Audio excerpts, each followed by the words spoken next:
देखिए, मैं मीडिया की बहुत इज्जत करता हूँ और लोकतंत्र में मीडिया का काम है आलोचना करना, मीडिया का काम है क्रिटिसिज्म करना। और अगर ये नहीं होगा ना तो हिंदुस्तान के लोकतंत्र को बहुत नुकसान होगा। मोदी जी के लाख समझाने के बावजूद इंडियन न्यूज चैनल्स सुधरने का नाम नहीं ले रहे।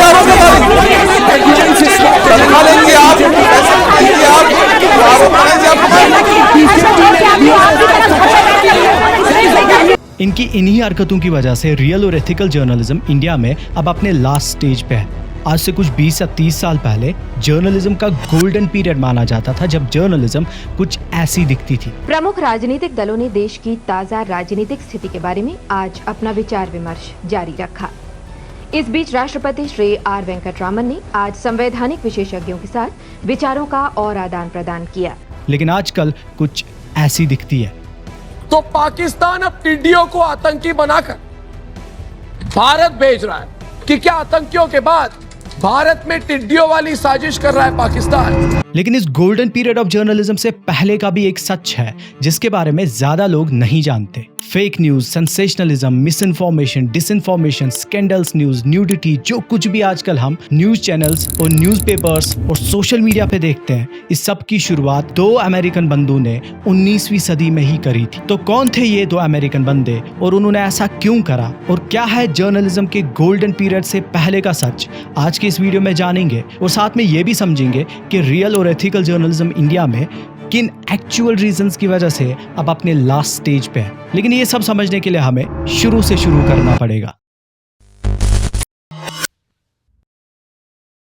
ये बात है साल 1883 की, जब एक हंगेरियन बॉर्न अमेरिकन पॉलिटिशियन और news publisher Joseph Pulitzer New York world अखबार खरीद लेता है। और इस अखबार को खरीदने के पीछे शुरू से ही उसका बस एक ही मकसद होता है, इस अखबार को अमेरिका का मोस्ट सेलिंग अखबार बनाना। और इस मकसद को पूरा करने के लिए वो bold headlines, fake news, sensationalism, scandals news, ये सारे टैक्टिक्स इस्तेमाल करने लगता है। और कुछ टाइम बाद ही ये सारे टैक्टिक्स काम भी कर जाते हैं और न्यूयॉर्क वर्ल्ड अखबार अमेरिका का उस टाइम का मोस्ट सेलिंग अखबार बन जाता है।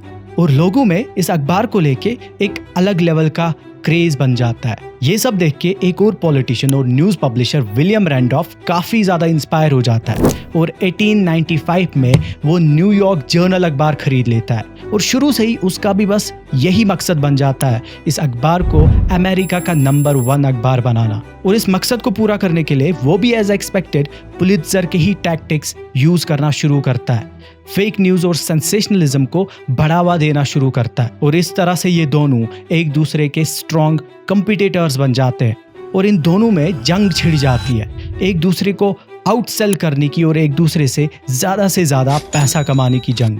लेकिन इसी बीच विलियम रैंडॉल्फ एक ऐसा दाव खेलता है जिसकी वजह से जर्नलिज्म हमेशा के लिए तो बदल ही जाती है, लेकिन इन दोनों के बीच लगी आग में ये दाव पेट्रोल का काम करता है। होता कुछ यूं है कि जोसेफ पुलित्जर के न्यूयॉर्क वर्ल्ड अखबार में होगन्स एली नाम का एक कॉमिक स्ट्रिप पब्लिश हुआ करता था, जिसमें येलो किड कार्टून बहुत ही फेमस कैरेक्टर था।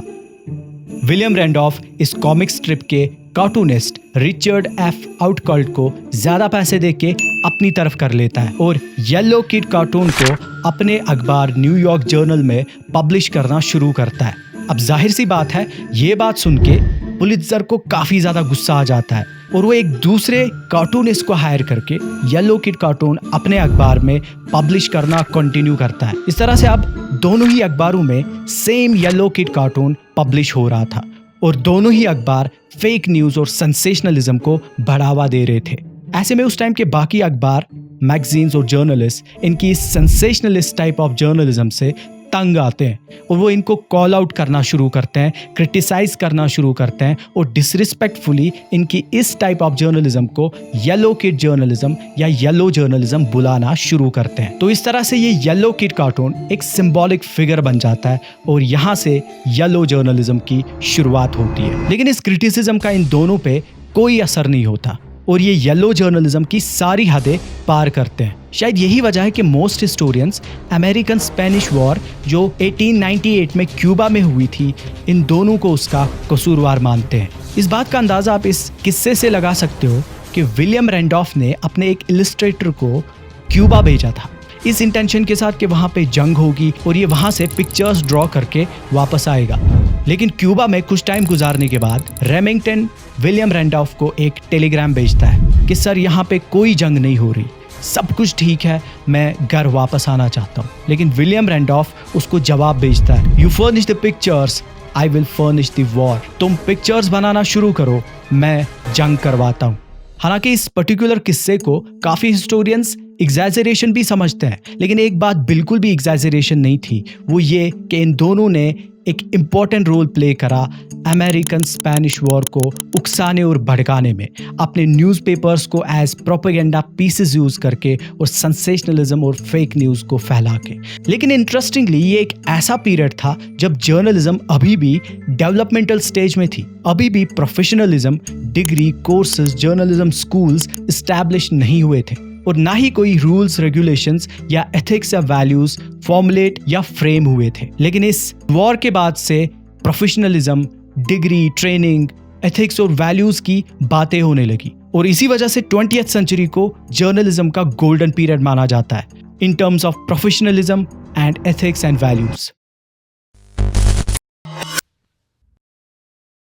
आज के टाइम में अगर शायद विलियम रैंडॉल्फ और पुलित्जर भी जिंदा होते, उनका भी सर चकरा जाता, क्योंकि इंडिया में आज के टाइम में 400 से ज्यादा न्यूज चैनल्स और हजारों न्यूज़पेपर्स रोज पब्लिश होते हैं। लेकिन इन चैनल्स और पेपर्स में सबसे इंपॉर्टेंट चीज न्यूज ही आपको गायब मिलेगी। आप कोई भी न्यूज चैनल उठा के देख लो, अननेसेसरी प्राइम टाइम डिबेट्स, 2 शब्द सचिन के लिए, लप्पू और झिंगुर, इसको लेकर विवाद हो रहा है। चीखना चिल्लाना,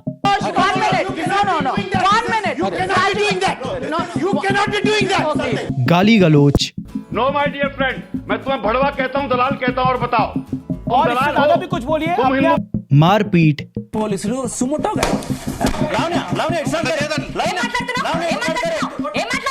इस सब के अलावा कुछ भी ढंग का देखने को नहीं मिलता है। और अगर इन न्यूज चैनल्स की ग्राउंड रिपोर्ट आज की बात करें तो वो अपने आप में एक मजाक ही है मानो। और अगर न्यूज़पेपर्स की बात करें तो न्यूज़पेपर्स की भी यही हालत है। कभी कभी न्यूज़पेपर्स को देख के ऐसा लगता है कि एडवर्टीजमेंट्स ही न्यूज़ है, क्योंकि न्यूज़पेपर्स के पेजेस एडवर्टीजमेंट से भरे पड़े रहते हैं और न्यूज़ किसी लावारिस लाश की तरह कोने में पड़ी रहती है। अब अगर मल्टीमीडिया या सोशल मीडिया प्लेटफॉर्म्स की बात करें तो उसके अकॉर्डिंग जर्नलिज्म ऑलरेडी मर चुकी है।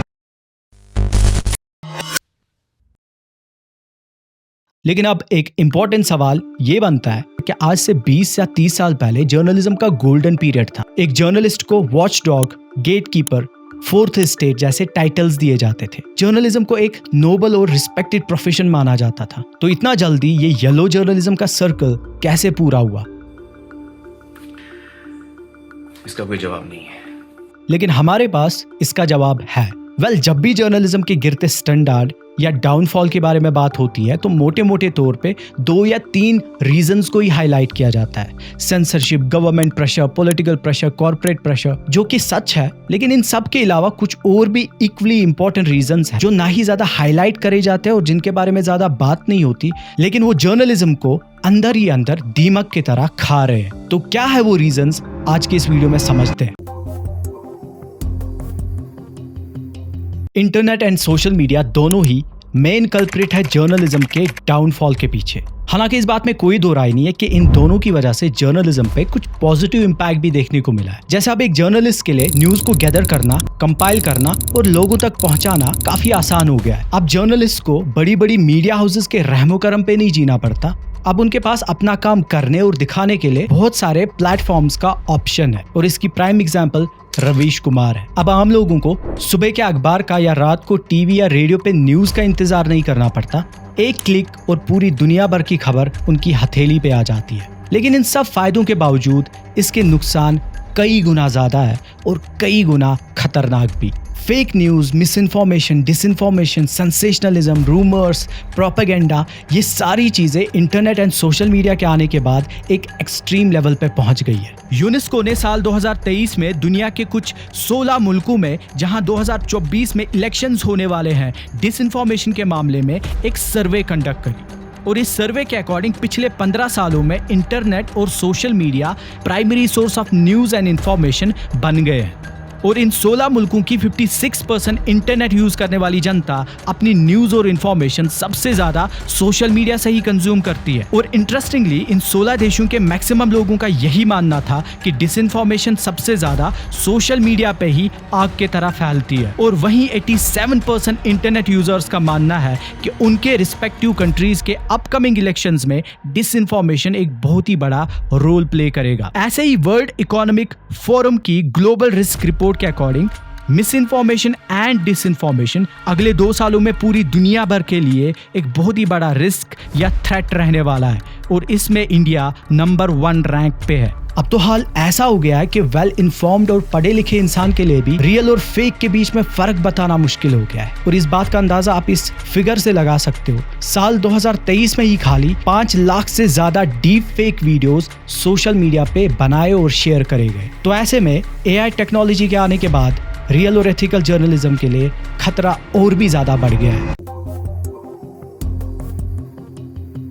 किसी भी प्रोफेशन में जाने के लिए एंट्री लेवल पे एटलीस्ट आपके पास एक प्रोफेशनल डिग्री और ट्रेनिंग का होना बहुत ही जरूरी है। लेकिन खुद को जर्नलिस्ट कहने वाले काफी जर्नलिस्ट के पास कोई जर्नलिज्म की प्रोफेशनल डिग्री ही नहीं है। नाविका कुमार, अर्नब गोस्वामी, राजदीप सरदेसाई इसके कुछ प्राइम एग्जांपल्स हैं। लेकिन आप में से कुछ लोग शायद ये आर्ग्यू करें कि ऐसे काफी प्रोफेशनल डिग्री होल्डर्स भी हैं जो अनप्रोफेशनली और अनएथिकली काम करते हैं। वेल, इस बात में कोई दो राय नहीं, लेकिन अच्छे और बुरे लोग हर प्रोफेशन में पाए जाते हैं। एक फैक्ट्री में दिन में हजारों प्रोडक्ट्स बनते हैं, कुछ फॉल्टी प्रोडक्ट्स भी होते हैं, तो ये वो फॉल्टी प्रोडक्ट्स हैं। ऑन द फ्लिप साइड आप में से कुछ लोग शायद ये भी बोल सकते हो कि ऐसे काफी जर्नलिस्ट हैं जिन्होंने दुनिया भर में नाम कमाया है और जो वेल रिस्पेक्टेड है, वेल नोन है, लेकिन उनके पास भी प्रोफेशनल डिग्री नहीं है। वेल, ये भी एक सही बात है और इसकी एक प्राइम एग्जांपल पी साईनाथ है, जो इंडिया के मोस्ट रिस्पेक्टेड और वेल नोन जर्नलिस्ट है, जिन्होंने 40 साल से ज्यादा रूरल इंडिया के लिए काम करा है। लेकिन अगर आप गौर से ऑब्जर्व करो, इनमें से मोस्ट जर्नलिस्ट जो पी साईनाथ जैसे सीनियर जर्नलिस्ट हैं, ये उस दौर या एरा से आते हैं जब जर्नलिज्म इंडिया में डेवलपमेंटल स्टेज में थी। लेकिन इस सब के बावजूद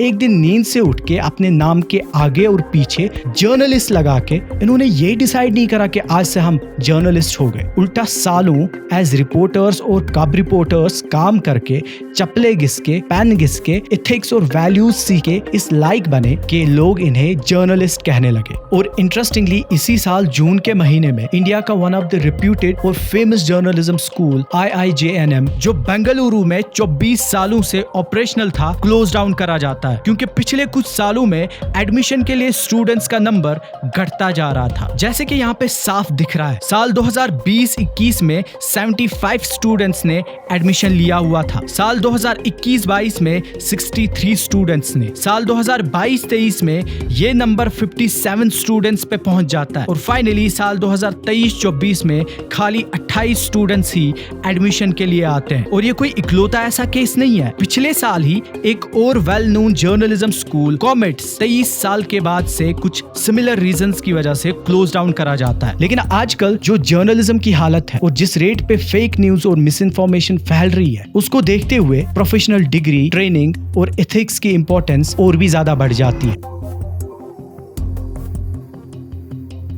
क्या है वॉनाबी जर्नलिज्म और कौन है वॉनाबी जर्नलिस्ट? वेल, ये सब हम एक पॉप रेफरेंस से समझने की कोशिश करते हैं। आप ये छोटी सी वीडियो देख लो, उसके बाद से मैं समझाता हूँ। हाय हाय होए होए, हाय हाय होए होए, हाय हाय होए होए, बतोबदी बतोबदी बतोबदी। ये वीडियो ऑलमोस्ट सभी लोगों ने देखा होगा। कौन है ये शख्स? वेल, इसका असली नाम काशिफ राना है और ये पाकिस्तान से ताल्लुक रखता है। पैंडेमिक में ऐसी हरकतें करके इसने फेम गेन करी और अब ये ऐसे सॉन्ग्स बना के ऑनलाइन लोगों को पकाता है। लेकिन इसको पहली बार में ही देख के किसी भी शख्स को ये समझ में आ जाता है कि ये फेमस पाकिस्तानी सिंगर राहत फतेह अली खान की कॉपी करने की कोशिश कर रहा है। तो इसका मतलब जब किसी फील्ड में आपके पास ना ही टैलेंट हो, ना ही स्किल हो, ना ही कोई क्वालिफिकेशन हो, लेकिन फिर भी जबरदस्ती आप प्रिटेंड करो कि मैं कुछ हूं, तो आप एक वनाबी बन जाते हो।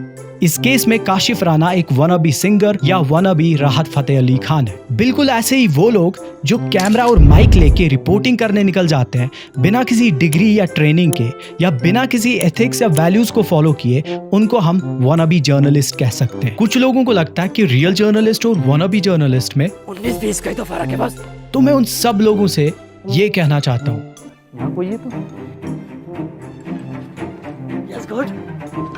19-20 का फर्क है, 19-20 का फर्क है, 19-20 का फर्क है, 19-20 का फर्क है, इसमें उसमें 19 लाख का फर्क है।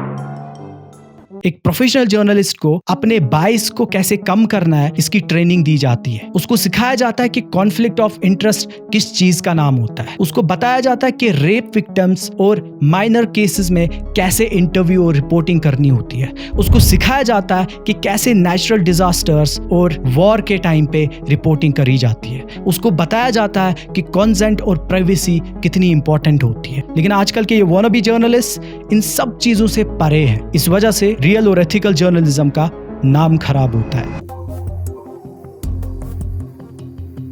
आज के जमाने में आपको हर गली और नुक्कड़ में 2 से 4 जर्नलिस्ट पड़े मिलेंगे, या ये कह सकते हैं वॉनबी जर्नलिस्ट पड़े मिलेंगे। और इसके पीछे रीजंस अभी तक हम डिस्कस कर ही चुके हैं, लेकिन इसके पीछे एक मेन रीजन भी है, वो है मोनेटाइजेशन। आजकल सभी सोशल मीडिया प्लेटफॉर्म्स आपको अपने कंटेंट को मोनेटाइज करने का ऑप्शन देते हैं। सोशल मीडिया प्लेटफॉर्म्स आपसे कहते हैं कि आप अपना कंटेंट अपलोड करो और जितना हो सके उतना पैसा कमाओ, लेकिन एक शर्त है कि आपके कंटेंट पे हजारों और लाखों में व्यूज, शेयर्स और लाइक्स आने चाहिए। और इसका सबसे आसान और शॉर्टकट तरीका है गाली गलौज, मारपीट, शोर शराबा। और यही टैक्टिक का इस्तेमाल आजकल के ये वॉनबी जर्नलिस्ट भी करते हैं, और ये पैसे के लिए किसी भी हद तक गिर सकते हैं और न्यूज के नाम पे कुछ भी छापते रहते हैं। और इस सब की वजह से एक रैट रेस शुरू हो गई है। कोई भी आके खुद को जर्नलिस्ट पोर्ट्रे करता है। क्या है ये jack of all trades syndrome? Well, जब भी हमें हार्ट रिलेटेड इश्यूज हो जाते हैं हम एक कार्डियोलॉजिस्ट के पास जाते हैं। स्किन रिलेटेड इश्यूज हो जाते हैं तो एक डर्मेटोलॉजिस्ट के पास भागते हैं। अगर नर्वस सिस्टम या ब्रेन रिलेटेड इश्यूज हो जाते हैं तो एक न्यूरोलॉजिस्ट के पास जाते हैं। अब कहने को तो ये सभी डॉक्टर्स हैं, लेकिन फिर भी अलग अलग बॉडी पार्ट्स और अलग अलग बॉडी सिस्टम्स के लिए हम अलग अलग डॉक्टर्स के पास क्यों जाते हैं? वेल, ह्यूमन बॉडी एक बहुत ही कॉम्प्लेक्स चीज़ है। इस वजह से सभी डॉक्टर्स अलग अलग बॉडी पार्ट्स और सिस्टम्स में स्पेशलाइजेशन लेते हैं ताकि एक पेशेंट को बेटर और क्वालिटी ट्रीटमेंट मिल सके। बिल्कुल ऐसे ही जर्नलिज्म में आज से 5 या 10 साल पहले तक बीट रिपोर्टिंग को बहुत ही इंपॉर्टेंस दी जाती थी। एक जर्नलिस्ट जिसकी स्पोर्ट्स में अच्छी खासी नॉलेज होती और उसके वहाँ पे कनेक्शंस अच्छे होते तो वो खाली स्पोर्ट्स पे ही रिपोर्ट किया करता था। एक ऐसा जर्नलिस्ट जिसकी पॉलिटिक्स में अच्छी खासी नॉलेज होती वो खाली पॉलिटिक्स पे रिपोर्ट किया करता था। और एक ऐसा जर्नलिस्ट जो क्राइम इन्वेस्टिगेशन में अच्छा था वो खाली क्राइम रिपोर्टिंग ही किया करता था। इसकी वजह से क्वालिटी रिपोर्टिंग पॉसिबल होती थी। लेकिन आजकल के ये जर्नलिस्ट सब कुछ करना चाहते हैं। ये खुद को जैक ऑफ ऑल ट्रेड्स मानते हैं लेकिन मास्टर ऑफ नन। और इस सब की वजह से कुछ ऐसा होता है। Now you have contradicted yourself. You said Congress manifesto says it. Now you say interpretation. So, yes, because no, 1 minute. According to शायद आप में से कुछ लोग ये सोच रहे होंगे क्या ही फर्क पड़ता है कि एथिकल जर्नलिज्म इंडिया में बचे या ना बचे, क्या ही फर्क पड़ता है मेरी लाइफ पे कि कोई रियल जर्नलिस्ट हो या ना हो।